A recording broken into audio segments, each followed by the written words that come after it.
नमस्कार।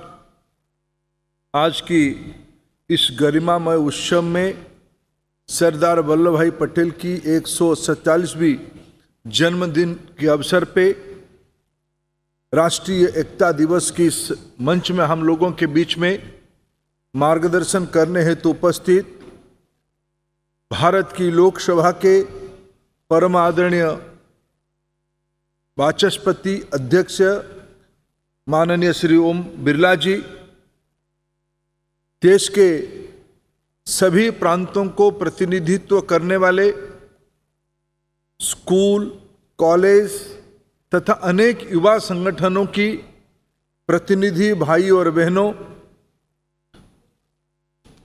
देश भर से आए हुए वरिष्ठ अधिकारी मित्रगण, भारत सरकार के अधिकारी मित्रगण, लोकसभा और राज्यसभा के वरिष्ठ अधिकारी मित्रगण, पत्रकार साथीगण, मैं सबसे पहले आप सभी को सरदार पटेल जी की जन्मदिन के अवसर पे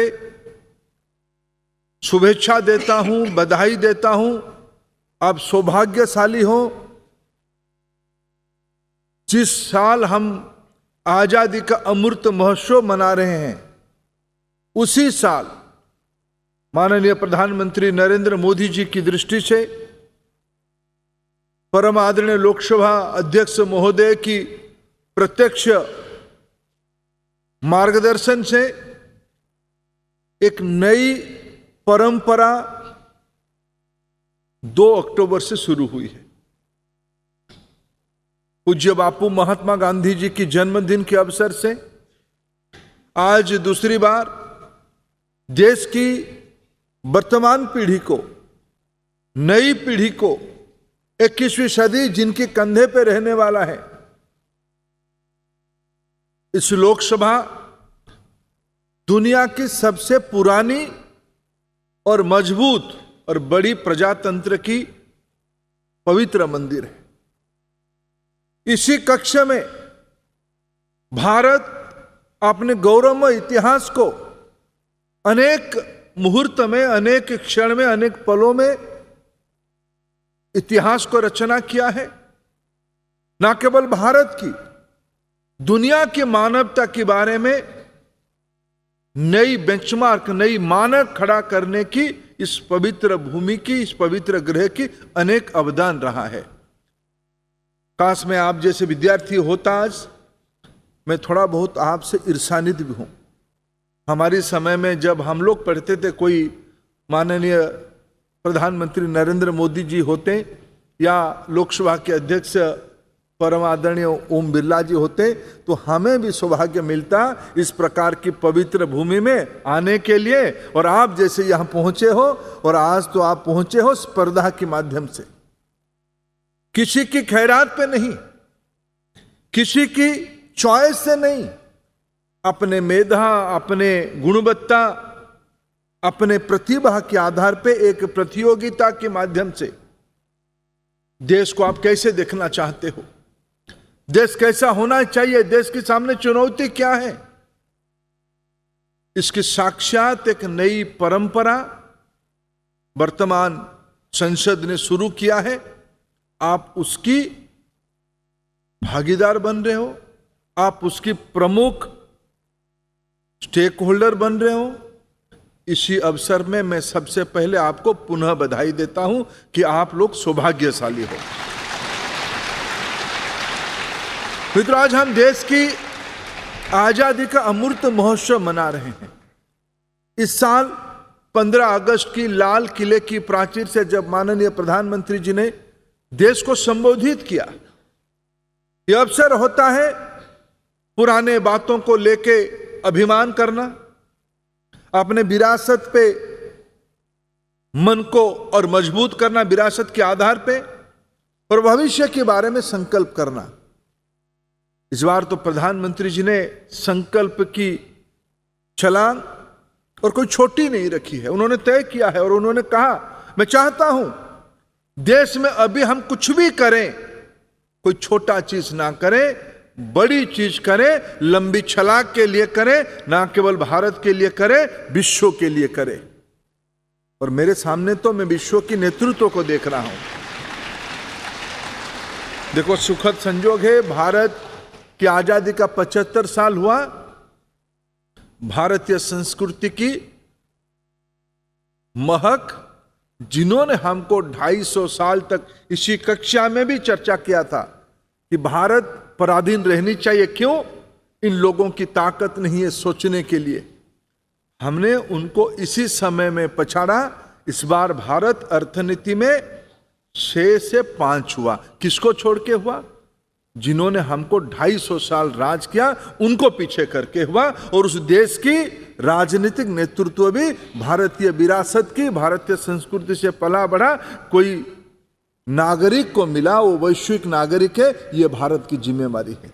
हम ये नहीं मानते हैं हम ज्यादा बुद्धिमान है, हम ये नहीं मानते हैं कि हमको भगवान ने, ईश्वर ने ही हमको ही सिर्फ ताकत दिया है। हम ये मानते हैं हमको सौभाग्य मिला है विश्व के सामने एक नई रचना करने के लिए।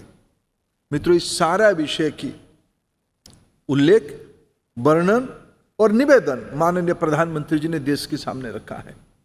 कर्तव्य के बारे में कहा है।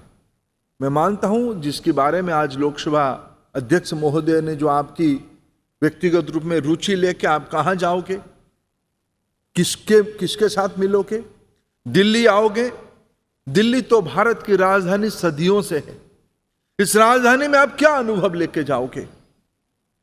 आप प्रधानमंत्री म्यूजियम जाओगे, आप राजघाट जाओगे, आप अटल जी की जन्म समाधि स्थल पे भी जाओगे, आप कर्तव्य पथ को भी देखोगे। मित्रों, आने वाले 25 साल हम सभी की कर्तव्य है इस देश को मजबूत करना। मजबूत इसीलिए करना कि दुनिया मजबूत रहेगा, दुनिया शांति में रहेगा, दुनिया सुख चैन से जी सके, इसीलिए हमारी कर्तव्य बनती है। ये सारा विषय 147 साल पहले जन्मे हुए भारत की सपूत, भारत रत्न सरदार पटेल ने सपना देखा था। कल्पना करिए, 500 से ज्यादा राज रजवाड़े को भारत के साथ, भारत की संप्रभुता के साथ विलय करना, यह हिमालय को 5 बार चढ़ना और उतरना से ज्यादा मुश्किल काम था। लेकिन सरदार की निर्णय था, सरदार की दृढ़ इच्छा शक्ति था, क्योंकि भारत की उस समय की मानस था भारत को पुनः विश्व गुरु बनाना, विश्व दरबार में ऊपर ले जाना। भारत की उस सामूहिक अपेक्षा से सरदार ने देश को एकीकृत किया। आज हम सभी लोग उसके कारण हम एक देश में स्वच्छंद से घूम रहे हैं। हम इतना बड़ा देश होने की अभिमान करते हैं, भारत की नई पहचान बना रहे हैं 21वीं सदी में। इसकी 20वीं सदी में सबसे ज्यादा योगदान किसकी रही इस रूप में बनाने के लिए? तो सरदार जी की रही। इसलिए हम आज उनको पुनः श्रद्धांजलि दें। सरदार ना रहते कई सारा विषय में देश में, और मैं सामाजिक शास्त्र का विद्यार्थी के नाते, पब्लिक पॉलिसी की विद्यार्थी के नाते, मैं सरदार की कोई एक गुण से ज्यादा प्रभावित हूं तो उनकी निर्णय शक्ति से। मित्रों, चुनौती रहता है, कठिन स्थिति रहता है, लेकिन उसके अंदर भी बिना दबाव में बड़े लक्ष्य के लिए निर्णय करने की ताकत चंद लोगों में होता है। उसको ही लीडरशिप कहा जाता है, उसको ही नेतृत्व कहा जाता है। नेतृत्व की अर्थ नहीं है सिर्फ राजनीतिक प्रतिनिधित्व करना, अपने घर में भी नेतृत्व देना पड़ता है। अपने परिवार में, समाज में, इलाका में, जिले में, जहां हम काम कर रहे हैं, हमें कर्तव्य करना पड़ता है, नेतृत्व देना पड़ता है। सरदार पटेल उस कर्तव्य और नेतृत्व की जीती जागती एक का प्रयोग थे।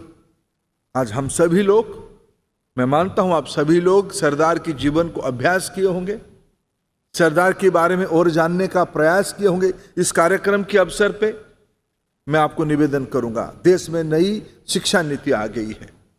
नई शिक्षा नीति की इसी का मूल उद्देश्य है देश की आत्मा को पुनः जगाना, देश की पुराने विचारों के आधार पे 21वीं सदी लायक एक मानव संबल बनाना।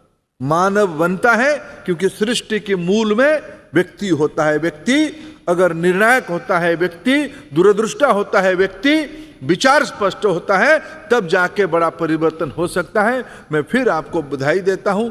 आज भारत सरकार, विशेष करके लोकसभा, राज्यसभा, समूचा सांसद स्पीकर साहब के नेतृत्व में भारत की नई पीढ़ी को एक नया आत्मविश्वास भरने का ये कार्यक्रम को रचना किया है। आप लोग इस कार्यक्रम में सहभागी हुए। सरदार की इस लोकसभा में जब कोई महापुरुष की जन्मतिथि आती है, चंद जनप्रतिनिधि आके फूल देते हैं, लेकिन अभी की सरकार और स्पीकर महोदय ने दायित्व लिए, ऐसा नहीं। नई पीढ़ी को इस जन भागीदारी, जन आंदोलन में शामिल करना, इसकी उपरांत आप लोग आज संसद में उपस्थित हो। और मैं चाहूंगा आने वाले दिनों में आप ही में से सही मायने में नया संसद में लोग बैठने आए, प्रतिनिधित्व करने आए, देश की नेतृत्व करे, तब जाके देश परम वैभव में पहुंचेगी। इसी विश्वास के साथ आपको पुनः धन्यवाद। नमस्कार। धन्यवाद मंत्री जी। लोकसभा अध्यक्ष की पहल से देश भर के युवाओं को